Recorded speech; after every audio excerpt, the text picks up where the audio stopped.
Estamos no tempo em que ninguém mais vai chamar isso de feitiço. Minkwasa.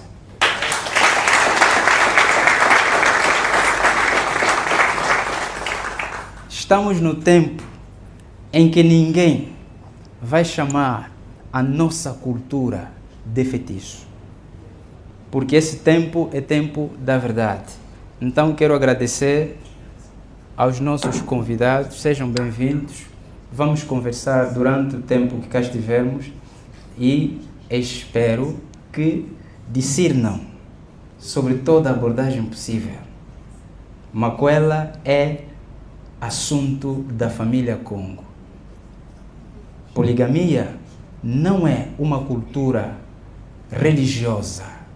Poligamia não é uma cultura de uma instituição religiosa. Poligamia é cultura de um povo, é cultura de povos, povos justos.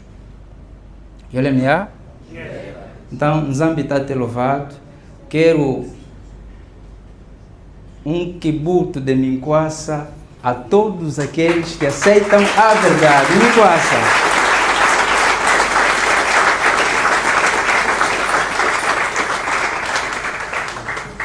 Antes de eu descer desta tribuna, quero deixar uma reflexão rápida para os nossos irmãos que estão conosco pela primeira vez.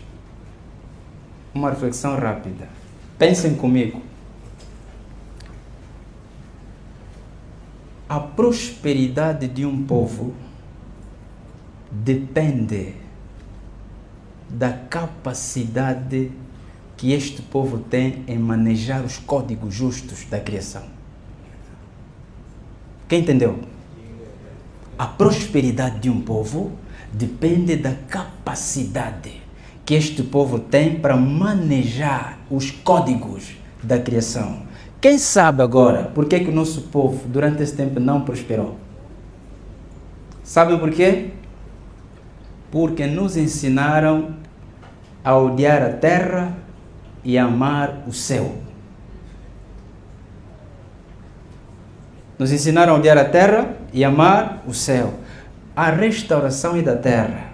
Por isso, caros convidados, vós sois nossos irmãos. Somos todos descendentes de Ababana. Se hoje é cristão, é panafricanista, é político, é médico, é religioso, é ateu, seja lá como dizem, né? Ateu.